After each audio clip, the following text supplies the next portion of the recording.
Horror Show. I'm Susie Slaughter. I'm Cecil Laird. And I'm Jaime in Fuego. And guys, we are here at the Scottsdale 101 Harkins Theater, which also houses a Cine Capri for the fall showcase of the International Horror and Sci-Fi Film Festival. Woo! Yeah, and tonight we actually just got done watching a really awesome horror comedy, my favorite, The Final Girls. Camp Bloodbath is the granddaddy of all campsite slasher films. Max's mom plays Nancy, this shy girl next door. Nice legs. What time they open? It's cool you get to remember your mom this way. At least I get to see her on the anniversary of her death, even if she is being chased by a psycho.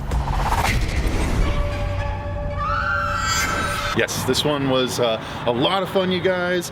Starring Thomas Middleditch, Malin Ackerman, and a slew of other young talent. Adam Devine. Yeah, Adam Devine. Yep, Devine, whatever it is, whatever. who knows. Funny motherfucker. And then the lead from both season 1 and season 3 of American Horror Story. I did not know that. Yeah, that girl. She was sort of the main character in this one, along with I like Thomas Middleditch the most, so I might have said he was the main character. But nonetheless, all these people went towards making it a really awesome, fun kind of movie. So Jaime, you want to tell everyone, or actually Susie, why don't you tell everyone what this one was about? Since you loved it so much. I thought it was really good. Basically, the gist of it opens up with a girl and her mother, and they're having a car ride, whatever, and then all of a sudden, horrific accident happened, and it kind of flashed forwards. All of a sudden, you realize, oh, mother's gone. And her mother was an actress, and her main role that got her kind of recognized was this movie called Bloodbath, right? Camp Bloodbath. Camp Bloodbath. Sorry, I'm foreign. Yeah. Okay, anyway. So, that's what she's known for, and she... Which is basically a major send-up of the original Friday the 13th movie. Yeah. Basically, but way super overdone. The acting is Totally wow. trumping it. It was like Sleepaway Camp meets like Friday the 13th Right. meets like Stupid. So. Exactly. And so in this, in the movie, it's a cult classic, and the girl, she's out with some friends eating, and then a boy comes. He's like, "Oh my gosh, I need you to do this review. I'm showing the movie that your mother was in tonight. It would mean so much to me if you would come out and just kind of be there." And initially, she was really, really reluctant, but eventually, she agrees to do it. So she shows up. They go to watch the movie, and then all of a sudden, a huge fire breaks out. And then they're trying to find a way to get out so they didn't, die in the fire. So the girl, Max, she asks Duncan, how is there an exit behind the screen? He says yes. So she picks up this random machete that's out there, and she cuts through the screen, and then they go through, and then They're in the movie. they're in the freaking movie. I thought I did not catch that. I didn't think that was gonna happen. Totally blew me away, and it was a twist. Honestly, at the beginning, up until that point, I was a little uninterested, for lack of a better term. But when that happened, I was like, oh my gosh, that's so crazy. Did you know that was happening? No, I didn't. I honestly... I actually did know that was the premise, so I knew I that didn't was know happening. that was the premise either. Yeah, Okay, I unfortunately had that spoiled for me. I mean, as soon as they woke up in the grass in the woods, I'm like, oh shit, they're in. Yes, but the way They're in the movie. that it She was already done... dropped an F-bomb. Oh, so yeah, whatever. Well, the way that it was done, I thought it was done really well. And that was when the movie got good, in my opinion. Yeah. Because up until that point, it was like, all right, it's like feeling very Scream light to me, because it is a PG-13 film, and so they can't have it be like as graphic or as vulgar or whatever as you would potentially like. But the humor, I thought, throughout, especially once they got into the film, it was hilarious, and that was one of the best parts of the movie, was the humor. Yeah, and without spoiling the rest, basically the premise of the movie from that point is, how do they get out of the movie? And Max, I was wondering that the whole time. Yeah, and Max, since her mom played the actress, there's this sort of subplot of her wanting to save her mom, since her mom was gone in real life, as it were. So that's basically how it goes, and we're not going to tell you exactly how they end up doing it, but yeah, let's get into the good. You mentioned one already. Susie, what was one of the goods for you? Or the buenos, as it were? You just said doing it. There's a lot of talk of that in this movie, right, Suze? Oh my god, it was amazing. All of the awesome new pickup lines I just learned. Oh my god. I'm going to use on everyone. Anyway, I cannot go without saying one of my favorite parts. Do it. I was in jail for cherry stealing. No, not that part. Okay, all right, sorry. But anyway, it was actually one of the girls. She's super sexual. Guys, it's awesome. No sex. Super, always half naked and stuff like that. And one of the girls who comes into the movie, she has this prescription for Adderall. And throughout the whole time that they're in the movie, and up until the time they're coming up with this plot in the movie, she's wanting to get into her Adderall, and she didn't know what it was. She's a big party chick. Well, she finally does. And if you ever want to see a striptease on Adderall, this is the movie for you. It's done so sexy. This is so nuts. It is so perfect. It was hilarious. It was so great. Yeah. I don't want to go into. Oh my gosh, it was great. It was perfect. That's definitely a good one. I'm gonna mention for my first bueno that I really enjoy. Now, as I mentioned at the beginning, I really enjoy the actor Thomas Middleditch. He's been on Silicon Valley for the first 2 seasons, and that's where I really became aware of him. He's been on a number of podcasts I listened to. He was kind of like the Randy of the movie. He was very much the Randy of the movie, but sort of amped up a little bit and a little more sort of fidgety, which I really enjoy about his acting style. And he was just so goddamn funny, and he carried the movie for a while at least. He was in it. Yeah, exactly. But he was really hilarious. Just the things he would say and how he was sort of the guide, everyone's guide through the movie, because it was an interesting setup. They sort of couldn't escape the movie. And it was sort of on a loop, and he was obsessed with it. He was the first one to figure that out too. Yeah. That it was just going in a circle. Exactly. So yeah, definitely Thomas Middleditch is a standout performance in this one. Wait. Selfie time.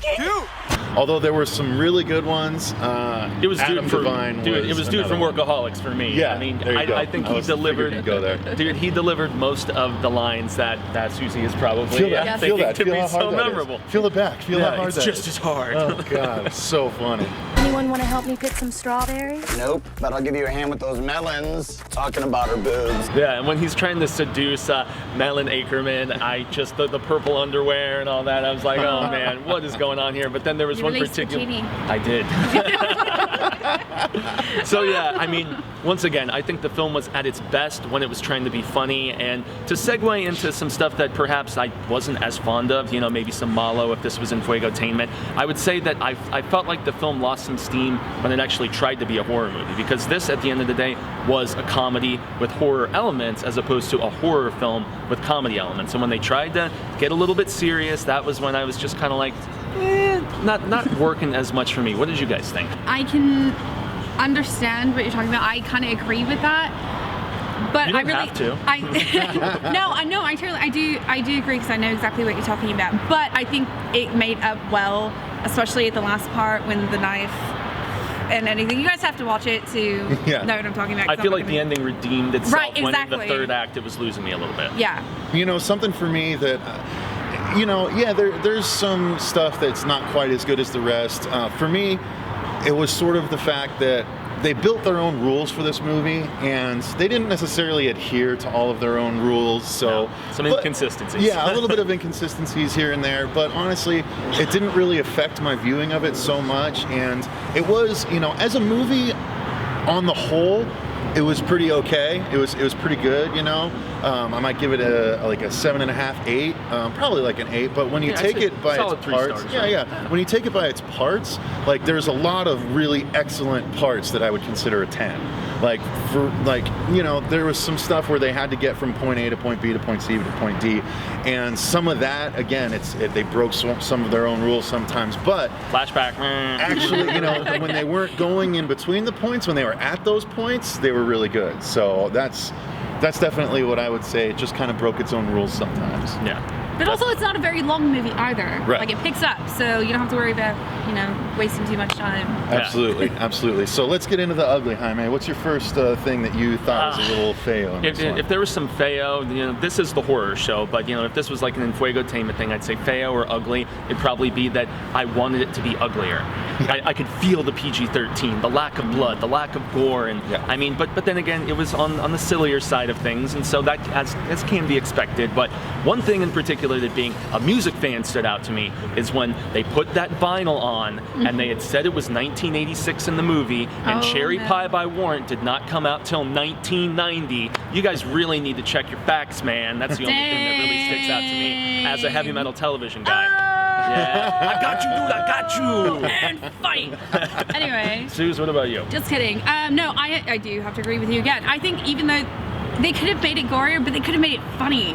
You know what I mean? Like, again, one of my favorites, Cabin in the Woods. Yeah. All of the killings, like, they were pretty, you know, for the most part, pretty gory, but it was funny. Yeah, that was an R-rated movie, though, and, you know. But that's what I'm saying. Like, they could have, you know, they could have made it entertaining. Yeah. The kills. Yeah, and I'm gonna just piggyback on that. Also, the ugly thing in this movie to me was just, it could have been an R, and it would have definitely helped the movie, in my opinion. Like, I get that they're trying to go for the broadest audience possible, but any kid that's going to go try and see this movie is going to figure out a way to see it, even though it's R. You know what I mean? Like, the rating isn't going to stop that many people. I found a way to see Scream 2, even when I was very underage. I saw all kinds of movies when I was too young for them, but it really would have driven home the homages to the scary movies that they're trying to send up in this one. Like, it brought me out of it, and there was one other thing that brought me out of it that I thought was really ugly. Towards the very end, there's a scene where two characters are having an emotional moment, and they're inside of a church type thing, and there's a lightning storm going on, and the lights that they were doing, like, they were flashing so many white lights to indicate lightning that it was literally affecting my eyes and pulling me out of the movie. I could not focus on the two actors doing their work and having this emotional moment because, like, it was lightning every 2.5 seconds, and I'm like, this is so distracting. I can't focus on what's going on right now. It's like a Pokemon episode. But wait. If you think back to horror movies of that time, doesn't that kind of... Listen, I've seen all those horror movies, and it never bothered me like it was bothering me in this one. Well, you're in a movie theater. Yeah, okay, but that's still, I don't know. Maybe that's the case. I didn't see Friday the 13th back when it came out, but, you know, I doubt it. Because here's the thing, they didn't have grating lighting in any other scene in the movie. It was literally just that one. And it was frustrating me because I wanted to invest myself in this emotional moment, and it was literally hurting my eyes. So, anyway, all in all, though, we all kind of dug the movie, despite the little nitpicky things we have here and there. I'm standing right here. Okay, despite the nitpicking things, not necessarily the little ones. Thank you. Yes, she's quite tiny there, little Susie. Anyway, but yeah, ultimately it was a wonderful movie, and I will most likely be picking it up once it hits DVD or Blu-ray. Oh, yeah, because it was that. It's one you can put on with a bunch of friends and have an awesome time, especially if you're all drinking and just kind of laughing at what's going on screen. Which we do. Yeah, we do tend to do that sometimes. So yeah, we have to obviously extend a grande gracias, as I would say, a big thanks to Monty Yazzie, the director of the International Horror and Sci-Fi Film Festival, for actually allowing us to cover this event. The first night here was pretty killer, I gotta say. Yes, I played drums. I'm sorry. So yeah, thanks to him, and thanks to this awesome fall showcase that they have, and stoked to cover more, right? And stay tuned, we're going to be bringing you a couple of more reviews from this fall showcase. Yeah. We won't spoil what movies are coming, but stay tuned, like I said, and you'll see some really cool right outside of theater reviews here for the first time. Sure. So thanks very much for watching, you guys. I've been Cecil Laird. I'm Susie von Slaughter. Gracias, I've been Jaime Fuego. And remember, stay scared. Woo! No. Yeah.